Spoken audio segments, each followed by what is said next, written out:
الحمد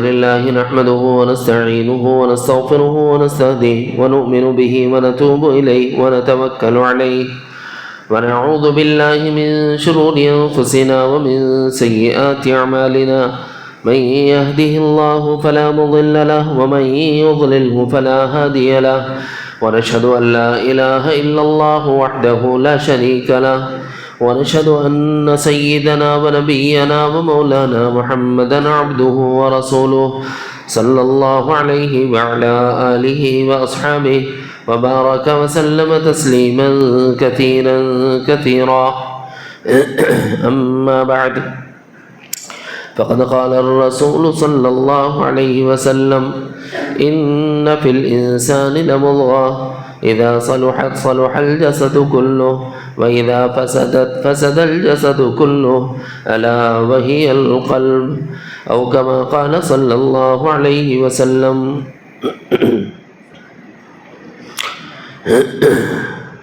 معزز دینی بھائیوں اور اسلامی بہنوں،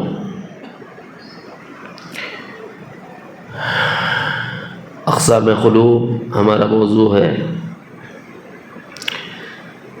تصفیہ قلب ترتیب سبق ہے.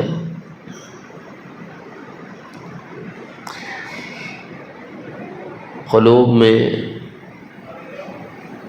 معلق بالدنیا جو قلوب ہیں ان میں سے قلب منافق ہے.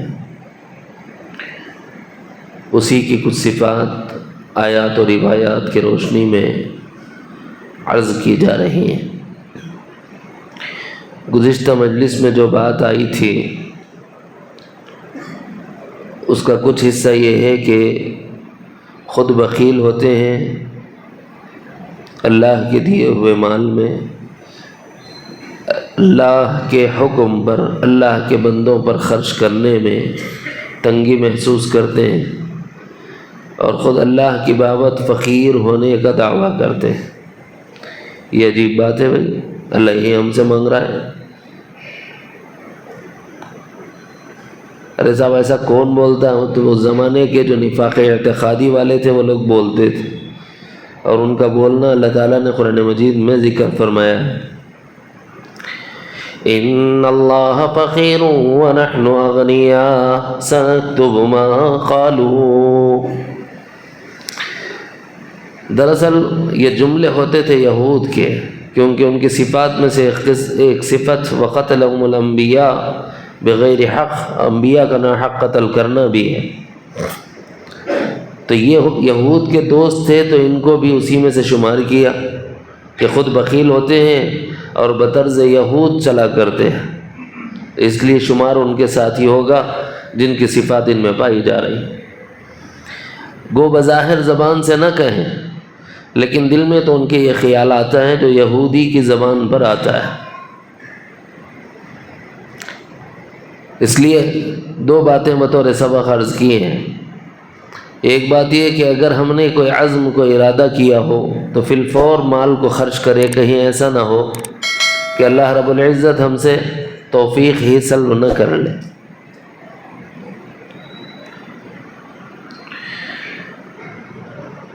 ایک بات یہ بتائی گئی کہ وہ کہتے ہیں نبی علیہ السلام کو یہ کان کے کچے ہیں، اس طرح نبی علیہ السلام کو ایذا دیتے ہیں.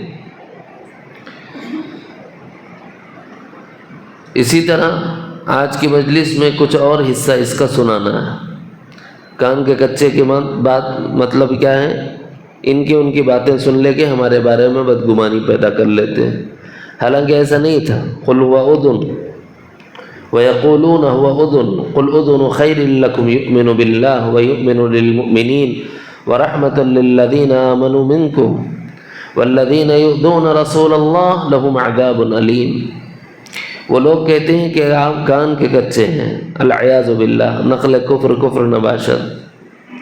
اللہ فرما رہے ہیں قل اذن خیر لکم، ان کا یہ کان والا ہونا نا تمہارے لیے بہتر ہے، اس لیے بہتر ہے تمہارے لیے کہ اگر وہ اس طرح کان میں بات نہ کرتے اور برملا سب کو بتا دیتے تو پھر تمہاری عزت ہی کیا رہ جاتی. جو راز کھلتے نا، پھر تمہیں نہ زمین میں چہرہ چھپانے کو جگہ ملتی، نہ آسمان کی طرف صعود کرنے کی ہمت کر پاتے. ابھی بھی نہیں کر سکتے ہو، جب تو اور زیادہ کٹھن ہو جاتا مسئلہ تمہارے لیے.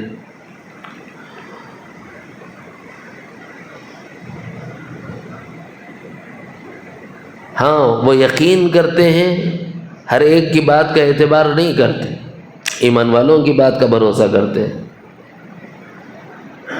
یؤمن باللہ و یؤمن للمؤمنین، وہ اللہ کی ذات پر یقین رکھتے ہیں اور ایمان والوں کی بتائی ہوئی خبروں پر یقین رکھتے ہیں. وَرَحْمَةٌ لِّلَّذِينَ آمَنُوا مِنكُمْ، اور تم میں سے جو ایمان والے ہیں ان کے لیے سراپا رحمت ہے. نبی رحمت صلی اللہ علیہ وسلم کی رحمت کو خاص فرمایا مخلص مؤمنین کے لیے.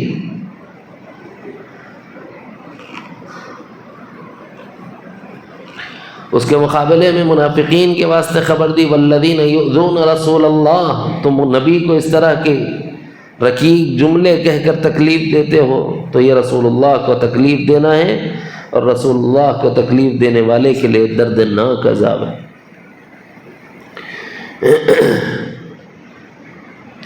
اس کا ایک حصہ میں نے کہا تھا کہ آج سناؤں گا. وَيَقُولُونَ هُوَ أُذُنٌ، یہ گزشتہ مجلس کا حصہ تھا. نبی علیہ السلام کو تکلیف دینے کا ایک عمل یہ کرتے تھے، ماذا قال آنفا اولئک الذین طبع اللہ علی قلوبہم واتبعوا اہواءہم.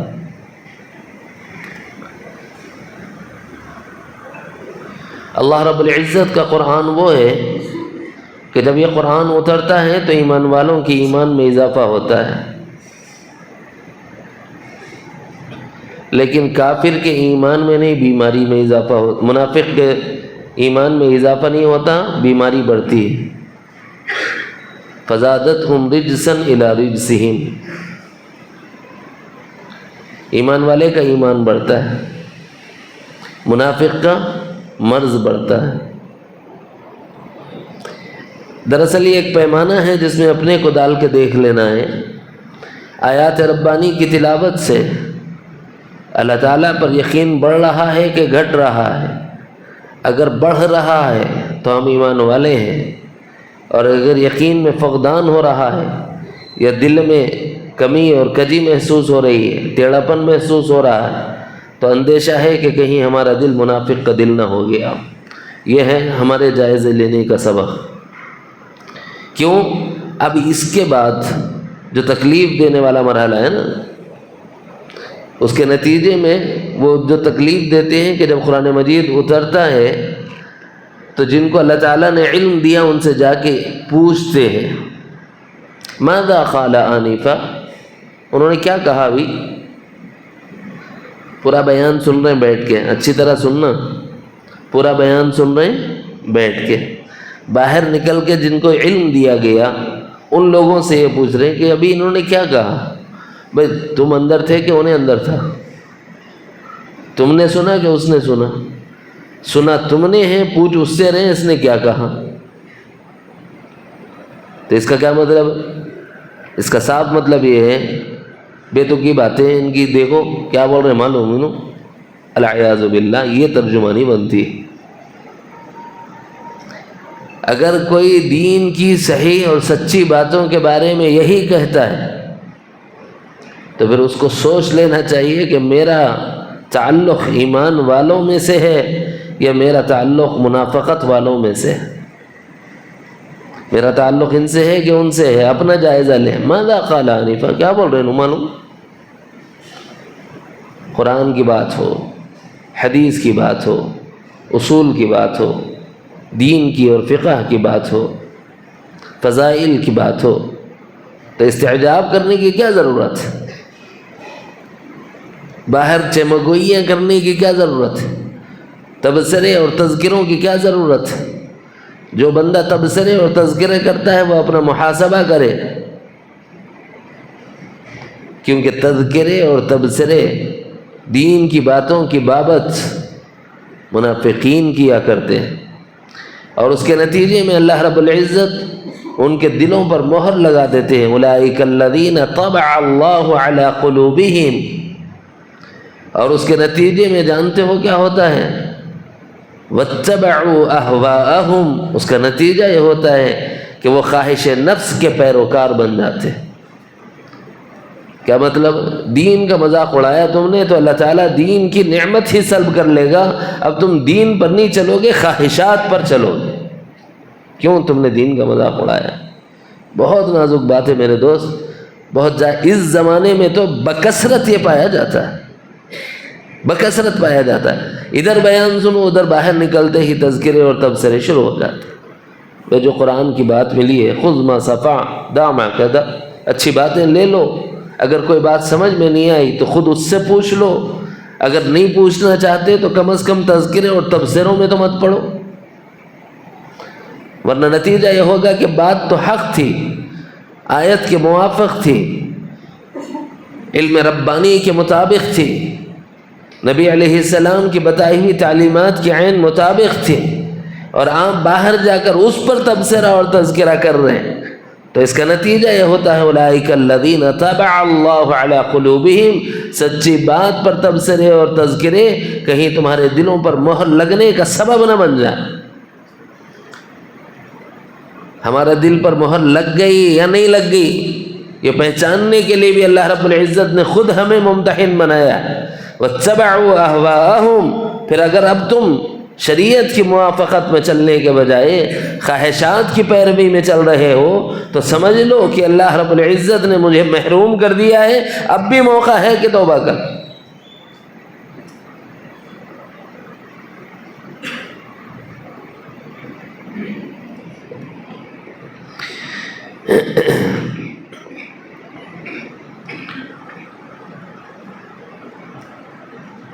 نبی رحمت صلی اللہ علیہ وسلم کی معیت بابرکت صحبت تھی، اس لیے ہر زمانے میں مختلف ناموں سے، القابات سے لوگوں کو یاد کیا گیا ہے۔ کسی کو حافظ قرآن کہا، کسی کو عالم ربانی کہا، کسی کو عالم دین کہا، کسی کو علامہ کہا،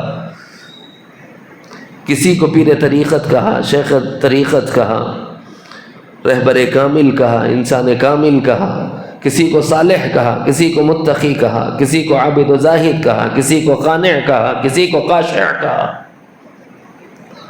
کسی کو عباد کہا، زہاد کہا، ابدال کہا، اغواز کہا، اقطاب کہا، اوتاد کہا، نجبا کہا، نقبا کہا۔ القابات دیے گئے ان کے مقام کے اعتبار سے، ان کے مرتبے کے اعتبار سے، جو جس درجے کا تھا، جو جس مرتبے کا تھا، اس کو وہ لقب دیا گیا۔ لیکن اس سعادت سے بڑی سعادت کوئی نہیں کہ معیت حاصل ہو جائے جناب محمد الرسول اللہ صلی اللہ علیہ وسلم کی۔ اتنی بابرکت صحبت ہے کہ اگر نبی رحمت صلی اللہ علیہ وسلم کی صحبت سے ایک خلیل مدت کا بعد ہو جائے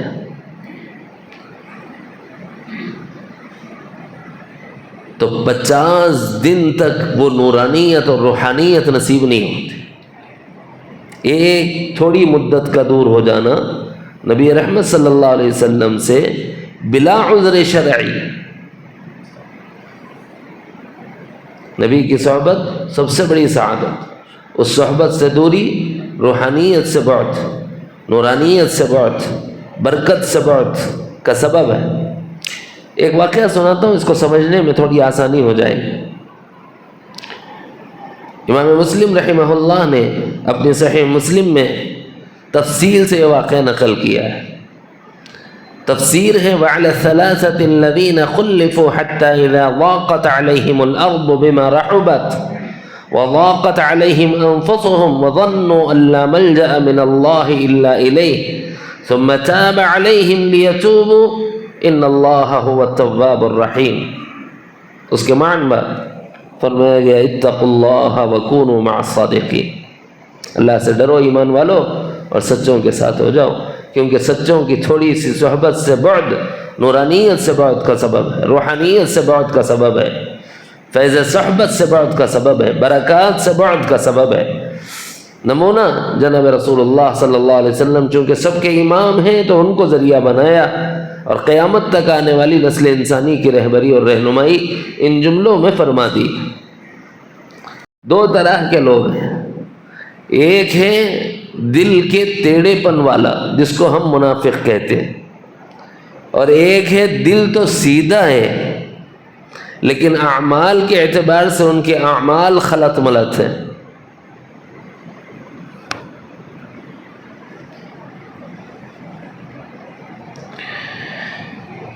اور وہ کون ہے؟ صحابہ کرام رضوان اللہ تعالی علیہم اجمعین کی مقدس جماعت۔ اللہ تعالیٰ فرما رہے ہیں، غزوہ تبوک کا موقع ہے، جناب نبی کریم صلی اللہ علیہ وسلم نے اعلان فرما دیا، حی علی الجہاد، لوگوں جہاد کے لیے تیار ہو جاؤ، نکلنا ہے۔ آقا علیہ السلام نکل پڑے، چند صحابہ پیچھے رہ گئے۔ وہ چند صحابہ میں مفسرین نے لکھا ہے کہ 10 صحابہ تھے۔ ان 10 میں سے 7 صحابہ وہ ہیں جنہوں نے خود کو اللہ تعالیٰ کے حضور میں پیش کر دیا قبل ورود نبی علیہ السلام وارد نہیں ہوئے، اس سے پہلے ہی اپنے کو توبہ کے لیے ڈال دیا۔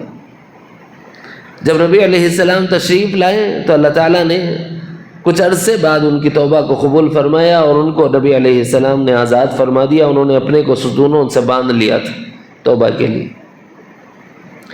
لیکن ایک 3 صحابہ ہیں جن کا خاص ذکر فرمایا اللہ نے اس آیت میں، جو آیت میں نے ابھی تلاوت کی، وَعَلَى الثَّلَاثَةِ الَّذِينَ خُلِّفُوا، اور ان میں سے 3 وہ پیچھے رہ جانے والوں میں۔ ان کی بابت خود وہ فرماتے ہیں، اس میں سے ہیں ہلال ابن امیہ، مرارہ ابن ربیع، حضرت مالک ابن مالک رضوان اللہ تعالی علیہم اجمعین، نام مجھے ذہول ہو رہا ہے۔ 3 صحابہ ہیں، وہ یہ فرماتے ہیں کہ نبی علیہ السلام نے سفر سے واپسی فرمائی تو 2 طرح کے لوگ پیش ہوئے۔ يعتذرون إليكم إذا رجعتم إليهم قل لا تعتذروا لن نؤمن لكم قد نبأنا الله من أخباركم۔ اے نبی صلی اللہ علیہ وسلم، جب آپ مدینہ منورہ واپس لوٹیں گے نا تو اس وقت میں کچھ لوگ آ کر آپ سے معذرت کریں گے اعذار پیش کر کے۔ یعتذرون الیکم اذا رجعتم الیہ، جب آئیں گے لوٹیں گے تو معذرت طلب کریں گے آپ سے، اعذار پیش کریں گے۔ وہ آپ فرما دیجئے لا تعتذروا لن نؤمن لکم، عذر مت پیش کرو، بہانے مت بناؤ، تمہاری بات پر ہمیں یقین نہیں۔ کیوں؟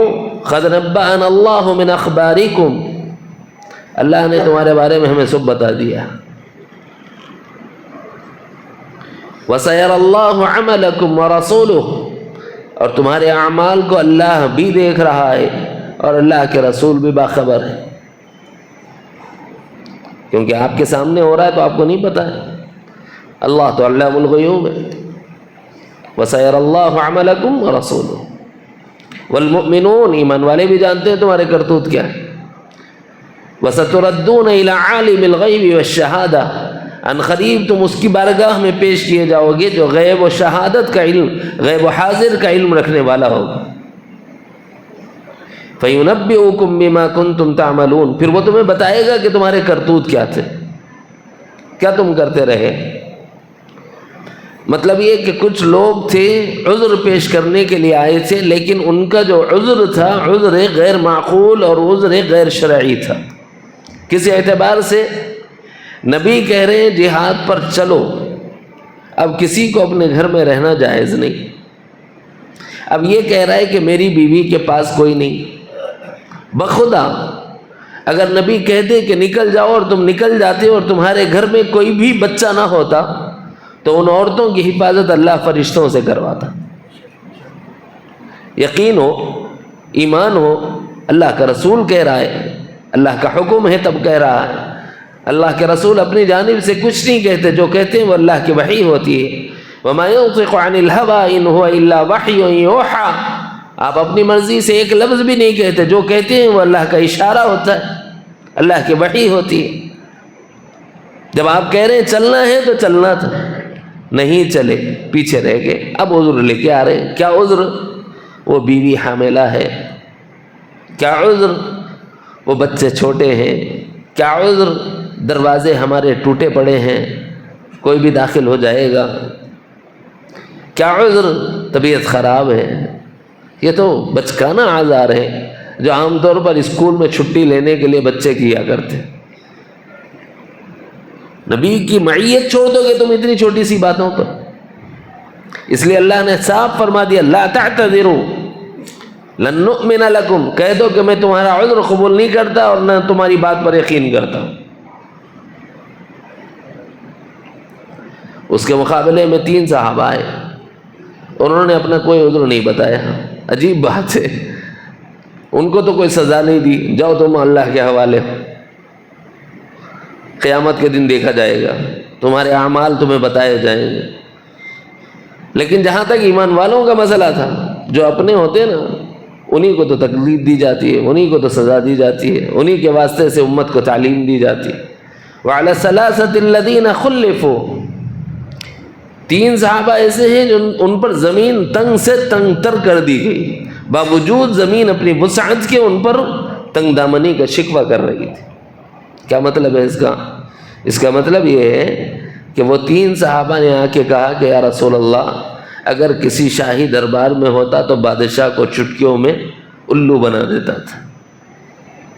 اللہ رب العزت نے مجھے وہ کلام عطا فرمایا، بات کرنے کا وہ سلیقہ اور ملکہ عطا فرمایا کہ اگر بادشاہ کا دربار ہوتا تو یوں چھوٹ جاتا، مگر آپ تو رسول اللہ ہیں، ادھر میں جھوٹ بولوں گا اللہ آپ کو خبر کر دے گا۔ میں ایمان والا ہوں، میرا یقین کامل ہے کہ اللہ تعالیٰ آپ کو مطلع فرما دیتا ہے احوال سے، وحی کے ذریعے سے، اس لیے میں کوئی عذر نہیں بناؤں گا، کوئی عذر نہیں بتاؤں گا، صاف بول دوں گا جو بات ہے وہ۔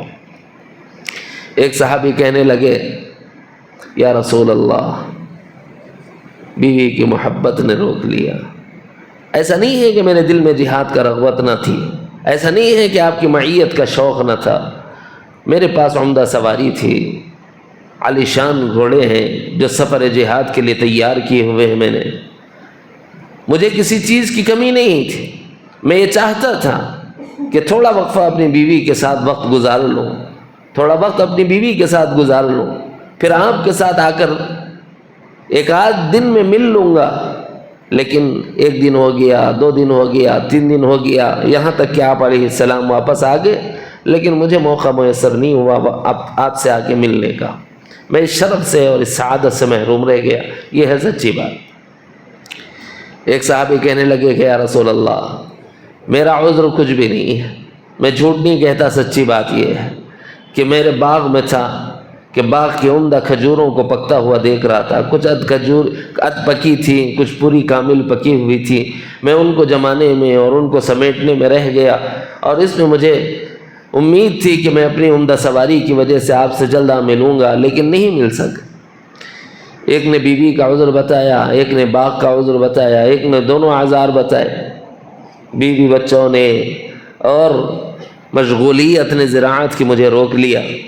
تو نبی علیہ السلام نے ان سے اعراض فرما لیا، یہاں تک کہ آپ نے اپنا سلام بھی بند کر دیا، یہاں تک کہ اپنا سلام بند کر دیا۔ وہ نبی جو خود یہ کہہ رہا ہو، جس کی تعلیم یہ ہو افشوا السلام، سلام کو پھیلاؤ۔ یہ حدیث وہ ہے جسے سن کے یہودی اسلام لا رہے ہیں، اہل کتاب نبی کی صفات دیکھ رہے ہیں، یہ سلام کی تلقین کر رہے ہیں تو وہ ایمان میں داخل ہو رہے ہیں، کیونکہ ان کی کتابوں میں لکھا ہے کہ وہ سلام کو عام کرنے والا ہوگا۔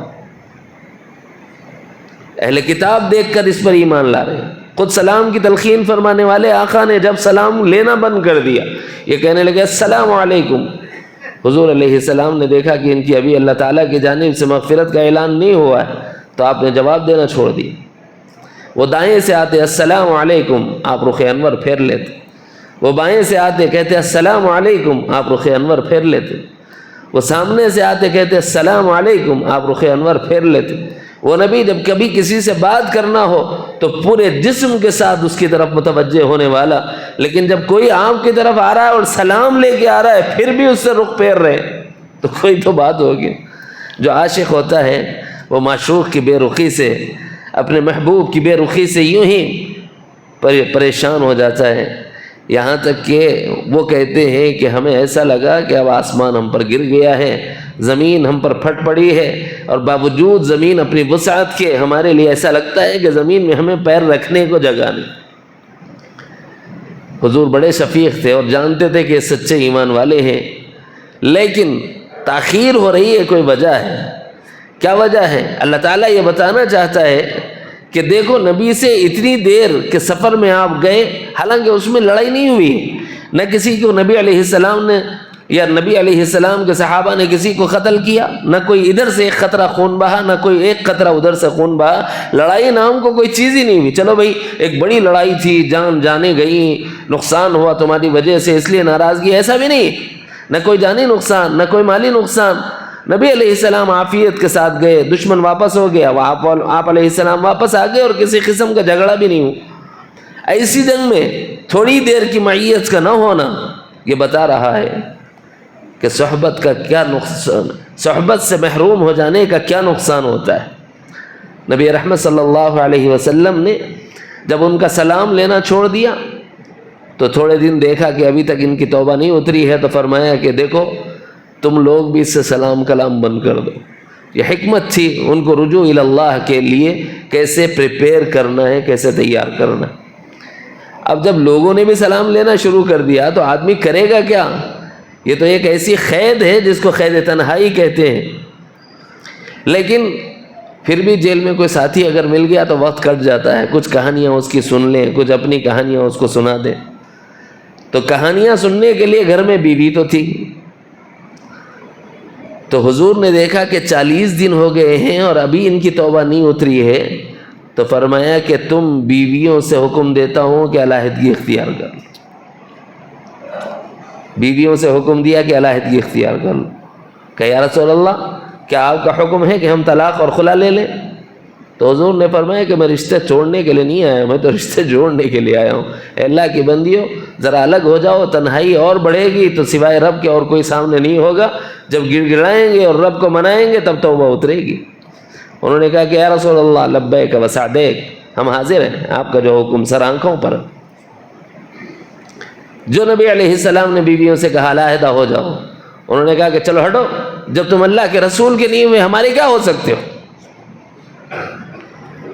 ہم جا رہے ہیں اپنے گھر، اپنا بوریا بستر لپٹا اور اپنے گھروں کو چلی گئی، سوائے ایک کہ ان کی بڑھاپے کی وجہ سے ان کی بیوی کو اجازت دے دی کہ تم ان کی خدمت کے لیے رہ سکتی ہے، لیکن زیادہ سلام کلام مت کرنا، بات چیت مت کرنا، تانے دیتے رہنا۔ یوں ہی یاد رکھو صوفیہ کے پاس جب آتے ہو نا تو یہی دل لے کے آنا پڑتا ہے، اور اولیاء کرام اس وقت تک آپ کو اپنا نہیں کہیں گے جب تک کہ دل لے کے نہیں آئیں گے۔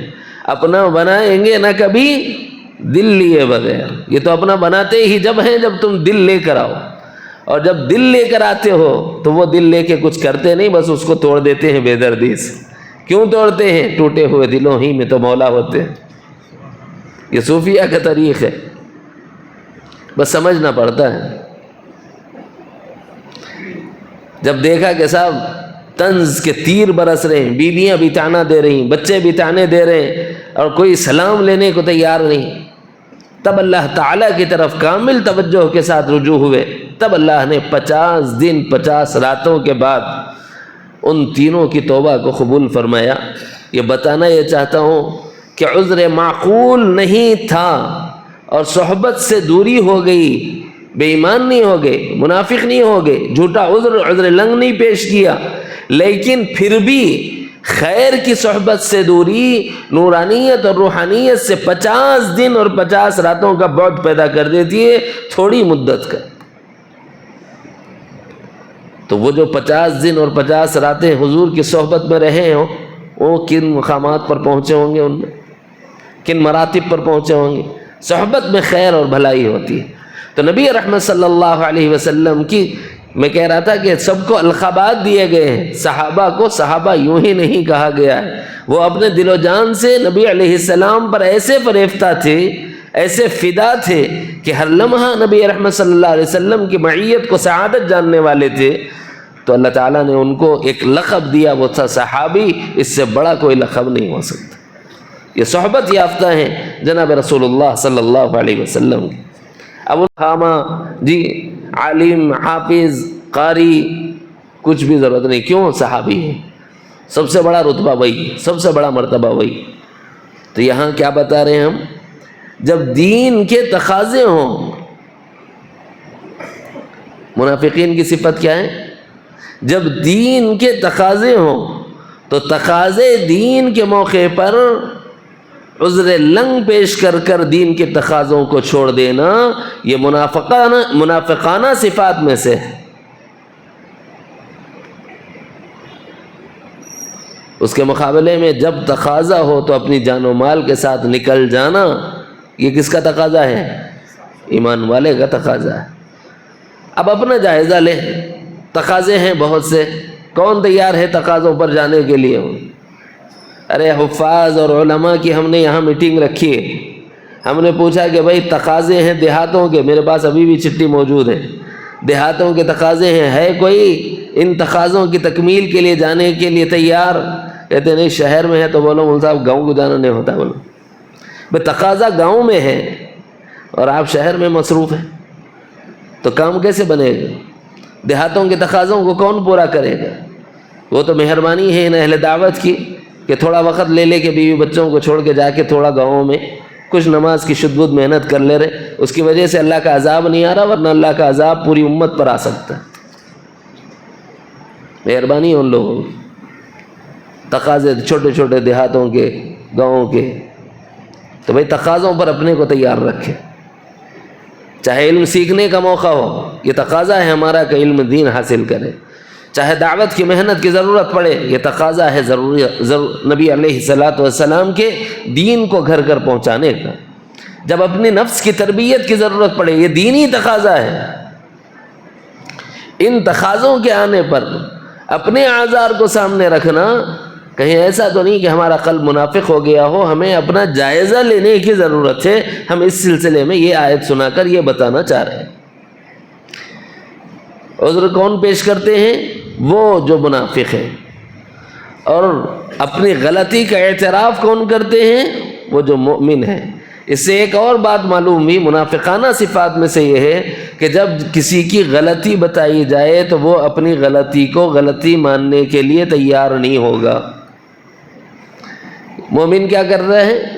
مومن کی صفت یہ ہوتی ہے میری غلطی ہے مجھے معاف کرو، فوری عفو اور درگزر پر آ جائے گا، معافی مانگنے پر آ جائے گا، اور گزارش اور التماس پر آ جائے گا، چاہے جتنا عرصہ لگ جائے معافی کے لیے، مگر معافی لیے بغیر نہیں ٹلتا۔ یہ مومن کی صفت۔ اللہ میاں کے پاس ساری نہیں ہے، اللہ میاں کے پاس ساری نہیں ہے، کیونکہ ساری میں انکساری نہیں ہے۔ انگریزوں نے ایک جملہ دے دیا، کسی کو بھی لات مارو اس کے بعد سوری بول دو۔ کیا بھائی، اگر کوئی عمدن آپ کو لات مارے اور اس کے بعد سوری بولے، میں سوری بول دیا نا، تو ایک ایسا جملہ ہے جس میں معنویت نہیں، ایک ایسا جملہ ہے جس میں وزن نہیں۔ کیوں؟ اس میں عاجزی اور انکساری نہیں، اپنی غلطی کا اعتراف نہیں، بس صرف آگے جوتے پڑنے سے بچ جانے کے واسطے ایک جملہ بول دیتا ہے سوری، زبان پر ہوتا ہے، یہاں سے اظہار ندامت نہیں ہوتا۔ تو آدمی بھی قبول نہیں کرتا، رب کیا قبول کرے گا؟ جب ہم عذر پیش کر رہے ہیں اللہ کے حضور، تقاضۂ دین کے موقع پر ہم تقاضے کو پورا نہ کر سکے، اللہ آپ ہمارے اس ظلم عظیم کو معاف فرما دیجیے، اگر یہ کہہ رہے ہوں اور دل سے ندامت نہ ہو، شرمندگی نہ ہو، تو یہ منافقانہ صفت ہے، جیسے منافقین آ کے ساری بول رہے ہیں، یوں سمجھ لو، کہہ دیا جائے گا جاؤ تمہارا عذر قبول نہیں۔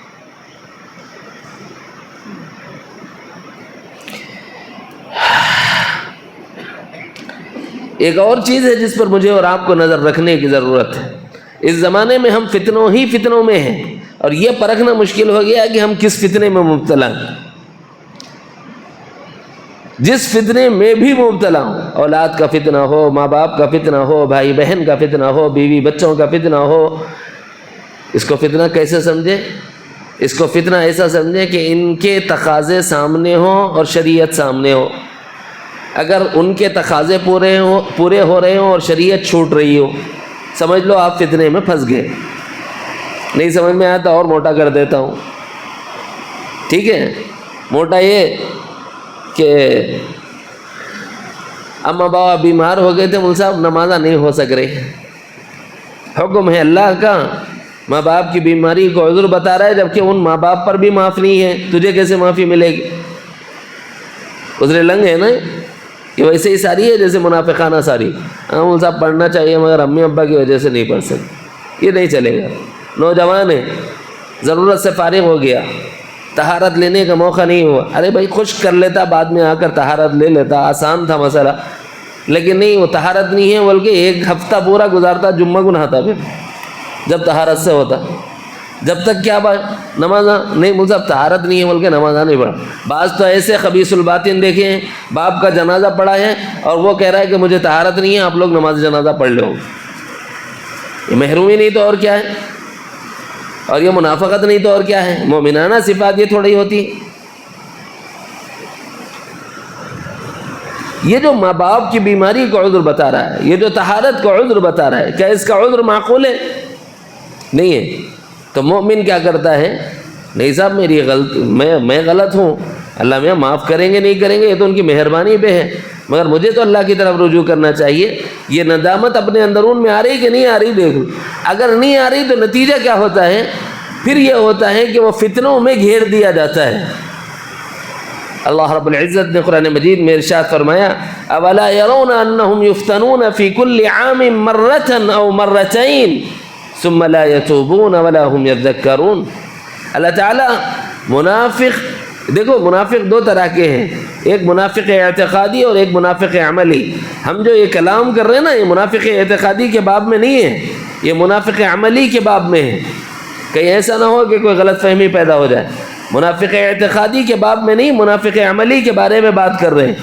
منافق عملی ہو یا منافق اعتقادی، اللہ تعالیٰ کا قاعدہ یہ ہے کہ سال میں اللہ 1 یا 2 مرتبہ ان کو ضرور آزمائشوں میں ڈال دیتا ہے اور ان کو موقع دیتا ہے توبہ کا۔ اب یہاں اپنا جائزہ کیسے لیں گے؟ سال میں اگر 1 یا 2 مرتبہ ایسا ہو گیا کہ اللہ رب العزت نے ہمیں کسی آزمائش میں ڈال دیا تو فوری اپنا تجزیہ کرے، فوری اپنا جائزہ لے کہ کہیں میں اللہ کی رحمت سے محروم منافقین میں تو نہیں ہو گیا، مجھے توبہ کی ضرورت ہے۔ کیوں؟ آزمائشوں میں تو منافق ڈالا جاتا ہے۔ اولا يرون انهم يفتنون في كل عام مرة او مرتين۔ منافقین کے بارے میں اللہ نے خبر دی ہے کہ سال میں 1 یا 2 مرتبہ یہ بالضرور کسی نہ کسی آزمائش میں ڈالے ہی جاتے ہیں۔ ثم لا يتوبون، پھر اس کے بعد بھی توبہ نہ کریں۔ ولا هم يذكرون، وہ نصیحت حاصل کرنے والوں میں سے شمار نہیں کیے جائیں گے، یعنی ان کے دلوں پر مہر لگا دی جائے گی۔ اس کو کہتے ہیں کہ دلوں پر مہر لگ گئی، ختم اللہ علی قلوبہم۔ دنیا میں اپنا جائزہ لینا، اپنا امتحان لینا۔ کہیں ہم نبی علیہ الصلوۃ والسلام کے دین کے بارے میں یہ تو نہیں کہہ رہے کہ انہوں نے کیا کہہ دیا ہے۔ ماذا قال آنفا، یہ صفت منافقین کی ہے۔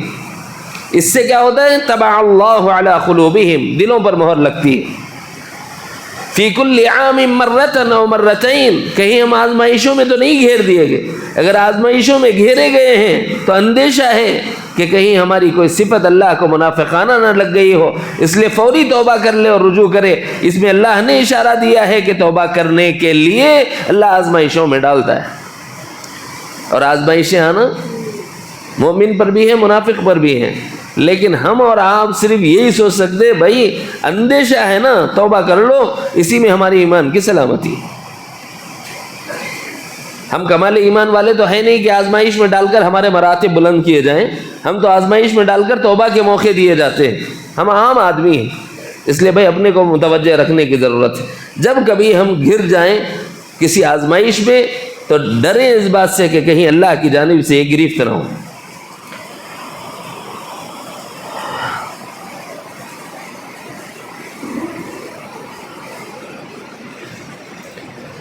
تو اس وقت جو باتیں میں نے بتائی ہیں یہ نفاق عملی کی شکلیں ہیں۔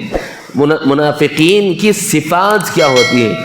جب یہ پوری صفات اکٹھی ہو جائے نا، موٹے لفظوں میں سمجھیں، یا کم از کم درجے میں 5 صفات اکٹھی ہو جائیں، 5 صفات اکٹھی ہو جائیں تو یہ منافق عملی نہیں رہتا، منافق اعتقادی ہو جاتا ہے۔ کون سے؟ جب بات کرے تو جھوٹ بولے، جب امانت رکھائی جائے تو خیانت کرے، جب وعدہ کرے تو خلاف ورزی کرے، جب معاہدہ کرے تو معاہدہ توڑ دے، اور جب قسم کھائے تو قسم توڑ دے۔ وَإِذَا قَاسَمَ فَجَرَ۔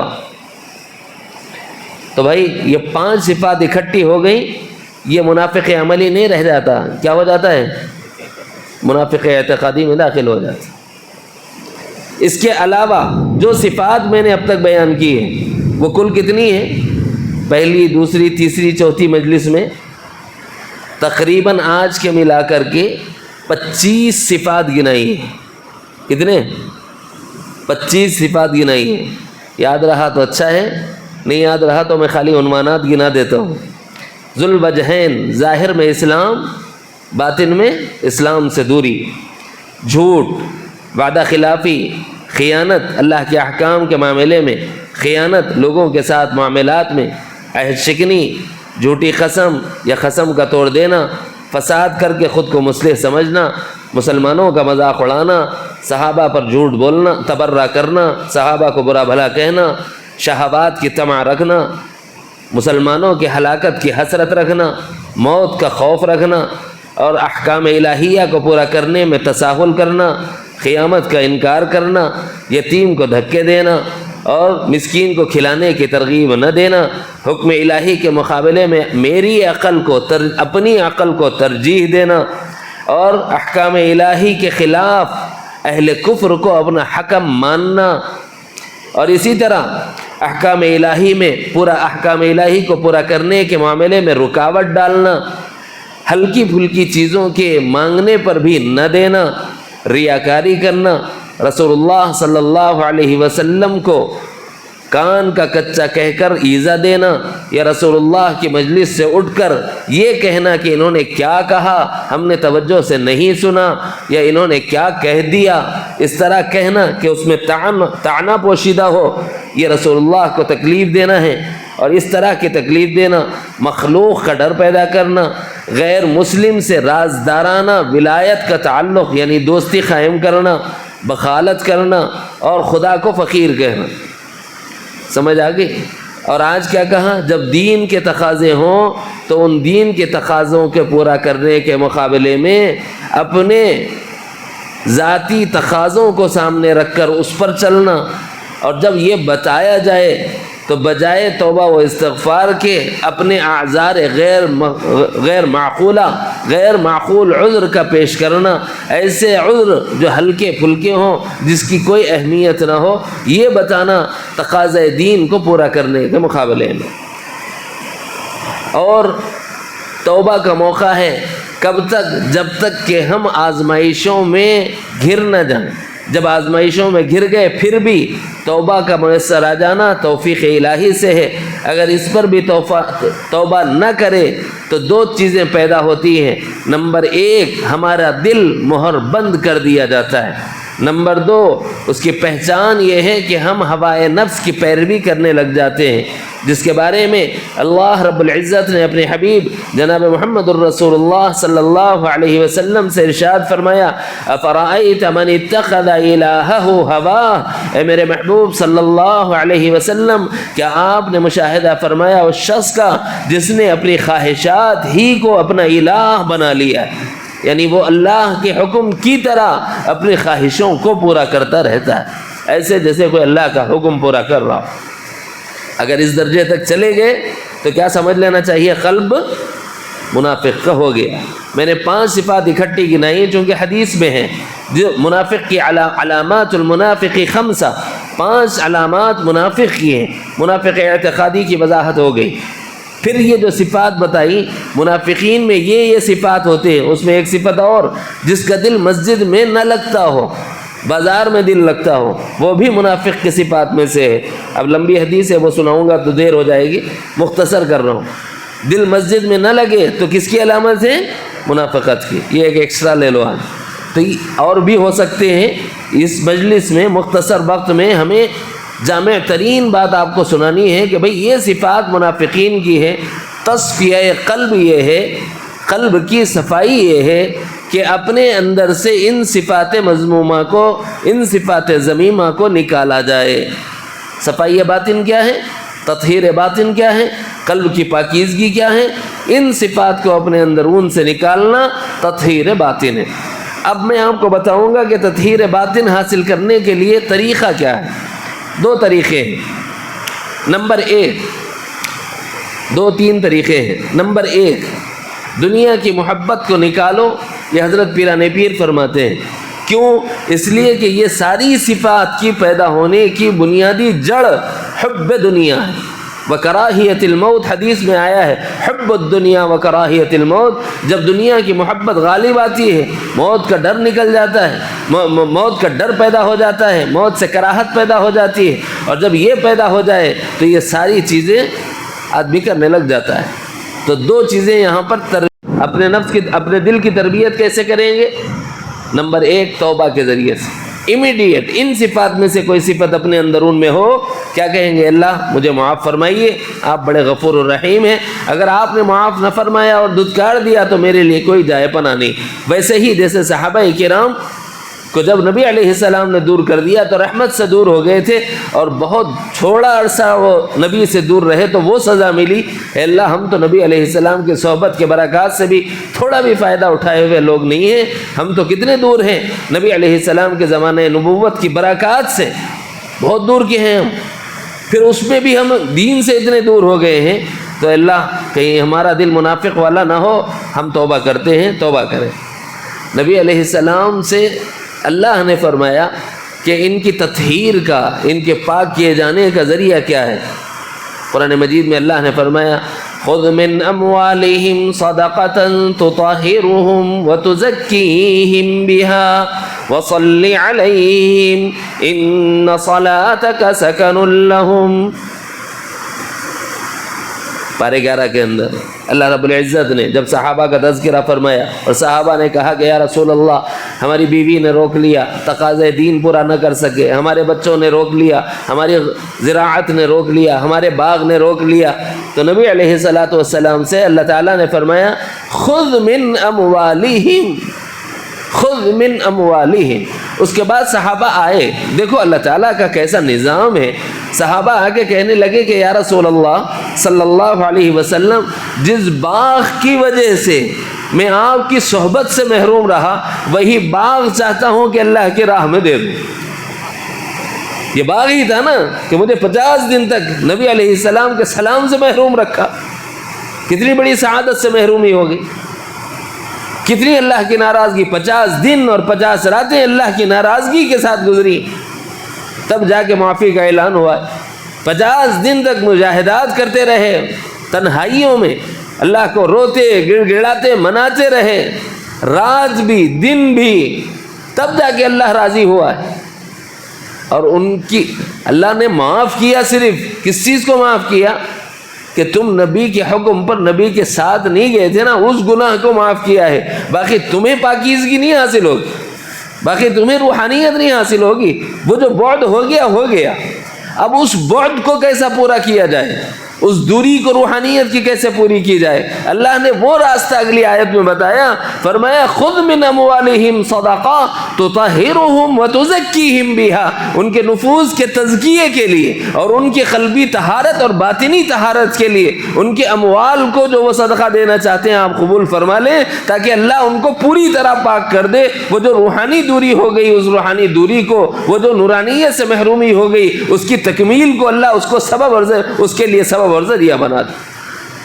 تو یہاں ہم کیا سبق دے رہے ہیں؟ جس چیز کو دیکھو، جس چیز کو دیکھو کہ دین کے کام میں رکاوٹ بن رہی ہے، اسی چیز کو اللہ کے راہ میں خرچ کرنے کی عادت ڈالو تاکہ اس راستے سے منافقت نہ آ جائے۔ پورا نہیں خرچ کرا رہے آپ سے، ہم نبی نہیں ہیں اور کوئی ہو بھی نہیں سکتا، اور نہ ہم کوئی بڑے درجے کے مفتی ہیں کہ فتویٰ دیں اور ایسا ہو جائے۔ ہم تو صرف راستہ بتا سکتے ہیں، رہبر ہیں، رہنمائی کر سکتے ہیں، رہنما ہیں، یہ بول سکتے ہیں کہ بھائی پورا نہیں تو نہیں، نبی تھے پورا لے لیے اور اللہ نے ان کا انتظام کر دیا، اب ہم آپ سے پورا تو نہیں لیتے، مگر یہ ضرور نصیحت کرتے ہیں کہ سبق ہے اس میں کہ اگر قلب میں وہ طہارت و پاکیزگی نہیں رہی جو ایمان والوں کے دلوں میں ہوا کرتی ہے، اور جو ناپاکی منافقین کے دلوں میں ہوتی ہے، اگر اس کا کچھ عنصر ہمارے قلب میں آ گیا ہے تو جس چیز کی وجہ سے آیا ہے اس چیز کو اللہ کے راستے میں خرچ کرنے کی عادت ڈالو، اس کے نتیجے میں قلب کی پاکیزگی حاصل ہوگی۔ پہلا کام توبہ کا کرنا، دوسرا کام جس چیز کی وجہ سے آ رہی ہے اسی چیز کو ذریعہ بنا کر اللہ کا قرب حاصل کرنا۔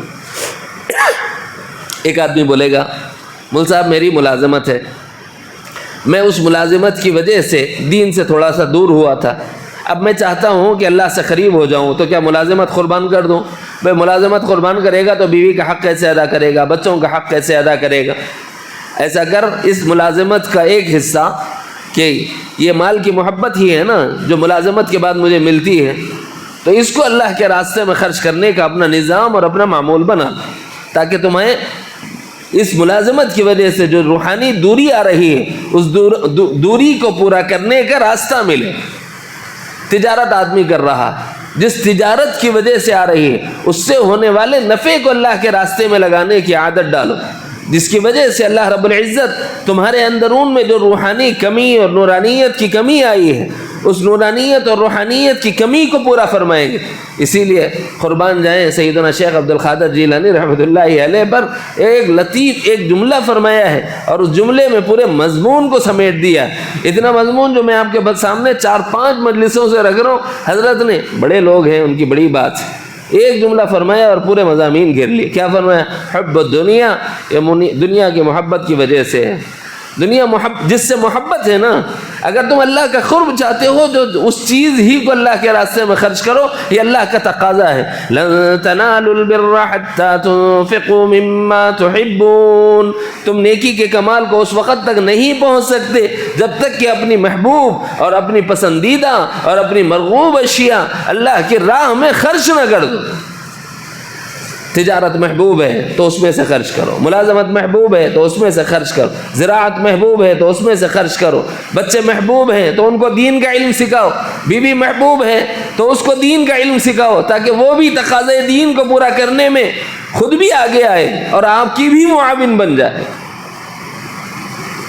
کیسے کریں؟ ایک راستہ ہے، جس راستے اور جس زاویے سے تقاضے دین کو پورا کرنے میں رکاوٹ آ رہی ہے، اسی راستے اور واسطے کو ذریعہ بنا کر تقاضے دین کو پورا کرنے میں معاون بن جاؤ، تو اللہ تعالی ہمارے دل کی پاکیزگی کا راستہ نکال لے۔ کر لیں گے انشاءاللہ؟ بھاری کام ہے مول صاحب، بہت مشکل ہے۔ یہ وہ زمانہ ہے، ہم یہ کہتے ہیں چمڑی جائے مگر دمڑی نہ جائے۔ بھائی کون سا زمانہ ہے؟ چمڑی جائے مگر دمڑی نہ جائے۔ کچھ فرمانا چاہ رہے ہیں؟ آگے آ جائیں، بات سنائی نہیں دے رہی، بارش کی آواز آ رہی نا جی؟ سچی توبہ کس طریقے سے کرنی ہے؟ ٹھیک، اللہ تعالیٰ کا بھی تقاضا ہے، یا ایھا الذین توبوا الی اللہ توبۃ نصوحا، سچی پکی توبہ کرو۔ کیسا کرو ہے نا؟ وہ دو آنسو جو اللہ کی محبت میں نکل جائیں، وہ دو آنسو جو اللہ کے خوف سے نکل جائیں، وہ دو آنسو جو اللہ کی محبت میں نکل جائیں، وہ دو آنسو جو اللہ کے خوف سے نکل جائیں، وہ دو آنسو جو تمہاری پلکوں کو بھگا دیں۔ رونا نہیں آیا، آنسو نہیں ٹپکے، صرف غم کی وجہ سے پلک بھیگ گئے۔ اللہ کے راستے میں، اللہ کے راستے میں دین کے تقاضے کو پورا کرتے ہوئے، اس درمیان میں اگر آپ نے روتے ہوئے اللہ کو مناتے ہوئے کوشش کی رونے کی اور آپ کے پلک بھیگ گئے، سمجھ لو کہ اللہ تعالیٰ نے ہماری مغفرت فرما دی۔ وہ آنکھ پر اللہ جہنم حرام فرما دیتے ہیں. اس آنکھ پر اللہ نے جہنم کو حرام فرما دیا ہے جو اللہ کے خوف میں روئے اور جو اللہ کے شوق میں روئے اور جو اللہ کے راستے میں جاگے. اس آنکھ پر اللہ نے جہنم کو حرام کر دیا ہے. تو میں نے 3 چیزیں بتائی ہیں. ایک یہ کہ میرے دوست دین کے تقاضے کو پورا کرنے کے لیے نیند کی قربانی دو. دین کے تقاضے کو پورا کرنے کے لیے نیند کی قربانی ایک توبہ کا طریقہ یہ ہے. نمبر 2 اللہ کے خوف سے رو, تنہائی میں رو. ایسے وقت جب سارا عالم خواب غفلت سو رہا ہو تب رو, گڑ گڑاؤ, اللہ کو مناؤ کہ مولا تجھ سے بہت دوری ہو گئی, بعد ہو گیا, میرے اس دوری اور بعد کو اللہ ختم فرما دیجیے. اب میں توبہ کرتا ہوں. بس اللہ کی محبت میں 2 آنسو نکل جائیں اور یہ پلک بھیگ جائیں, یا اللہ کے ڈر سے یہ پلک بھیگ جائیں, انشاءاللہ ہماری توبہ پکی ہو جائے. ایک صورت یہ ہے تنہائی میں کرے آدمی. دوسری صورت یہ ہے کہ آدمی توبہ کرے, کسی کو اپنا گواہ بنائے. گواہ بنانا عموماً یہ بیعت سلوک میں توبہ کراتے ہیں. جب آدمی بیعت ہوتا ہے کیا بولتے ہیں؟ استغفر اللہ ربی من کل ذنب واتوب الیہ. اے اللہ میں آپ کی طرف طلب مغفرت لے کے آتا ہوں, میں آپ سے مغفرت طلب کرتا ہوں ہر اس گناہ کے لیے, من کل ذنب واتوب الیہ, اور آپ کی طرف رجوع کرتا ہوں. تو کسی کو گواہ بنا دینا یہ توبہ کا دوسرا طریقہ. اس کے لیے کچھ آداب ہیں, کچھ شرائط ہیں. توبہ نام کس چیز کا ہے؟ توبہ نام ہے جس معصیت میں پڑے ہوئے ہوں اس معصیت سے اسی دم نکل جانے کا. توبہ کس چیز کا نام ہے؟ توبہ نام ہے قلب میں ندامت کے پیدا ہو جانے, شرمندگی کے پیدا ہو جانے کا. اعلان کرنے کی ضرورت نہیں ہے, تنہائی میں مانگ لو, پلک بھیگ جائیں کافی ہے, یا پھر مجمع میں مانگ لو جیسے آپ کی مرضی, یا پھر ایسا کام کرو جس سے اللہ تعالی ہمیں سچی توبہ کی توفیق نصیب فرمائے. کیسے سمجھیں گے ہمیں سچی توبہ کی توفیق نصیب ہو گئی؟ بعد میں اس بد عمل کی, جس برے عمل میں بھی ہیں, اس کی لذت باقی نہ رہے تو سمجھ لو کہ ہماری توبہ پکی ہو گئی. سمجھنے کے طریقے ہیں. اللہ تعالیٰ اس میں سے لذت نکال دیتے ہیں جس کی وجہ سے پھر اب اس گناہ میں مزہ نہیں آتا. ایک آدمی زانی ہے, توبہ کر لے تو اس کی توبہ پکی ہے کہ کچی ہے؟ دوبارہ اس کو زنا کی لذت پیدا نہ ہو, خواہش نہیں ہوتی ایسا نہیں ہے, لذت پیدا نہ ہو تو سمجھ لو کہ پکی توبہ تھی. اللہ تعالیٰ نے اس میں سے لذت نکال کر اس کو اس گناہ سے دور کر دیا. تو یہ ہوتا ہے جب تک پکی توبہ ہوتی.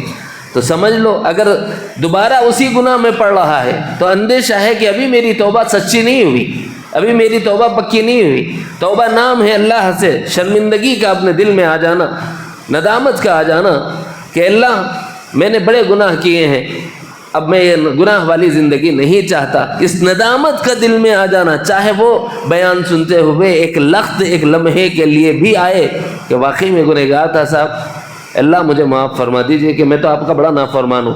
آپ کو مولوی کو بولنے کی ضرورت نہیں ہے, مولوی کو آپ کو بتانے کی ضرورت نہیں ہے, آپ کے رب کا آپ کے دل کا معاملہ ہے.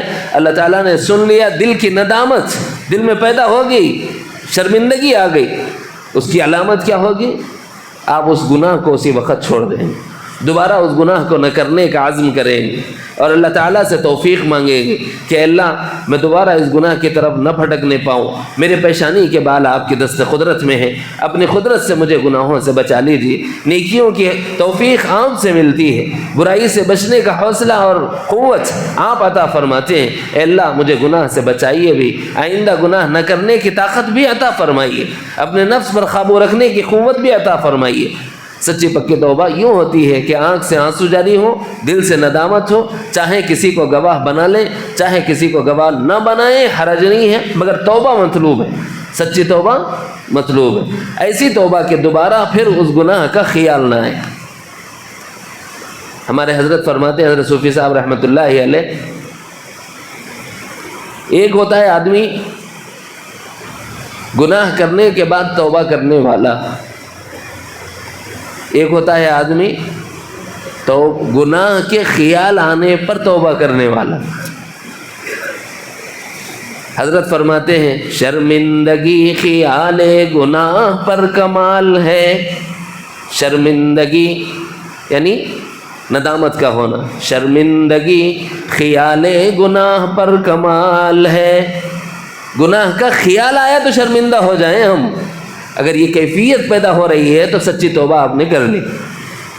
ایک ہوتا ہے توبہ گناہ کے بعد، یہ تو عام آدمیوں کے لیے ہے، ہم سب کے لیے ہے.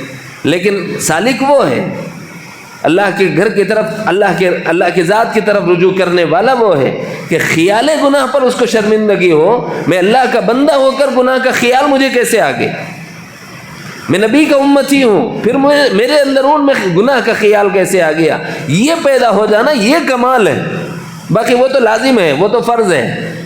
شرمندگی خیال گناہ پر کمال ہے، کر کے گناہ کوئی پشیماں ہوا تو کیا. حضرت فرماتے ہیں گناہ کر کے پشیمان ہونا یہ کمال نہیں ہے میرے بھائی. خیال گناہ پر پشیمانی آ جائے یہ کمال ہے. یہ ہے گناہ سے آگے بچنے کی ترکیب کہ ادھر دل میں گناہ کا خیال آئے، اللہ کی طرف رجوع کر کے کہو کہ مولا اب نفس بگڑ رہا ہے، حالات قابو سے باہر جا رہے ہیں، اپنے کرم سے مجھے تھام لیجئے اور گناہ کی طرف جانے سے مجھے روک دیجئے. یہیں پر پکڑ لینا اپنے نفس کو. آئندہ گناہ نہ کرنے کا عزم ہو، جو معنی ہے نا وہ یہ ہے.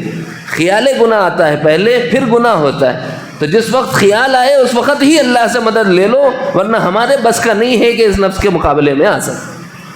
اللہ تعالیٰ مجھے اور آپ کو علم نافع، فہم سلیم اور عمل صالح کی توفیق عطا فرمائے.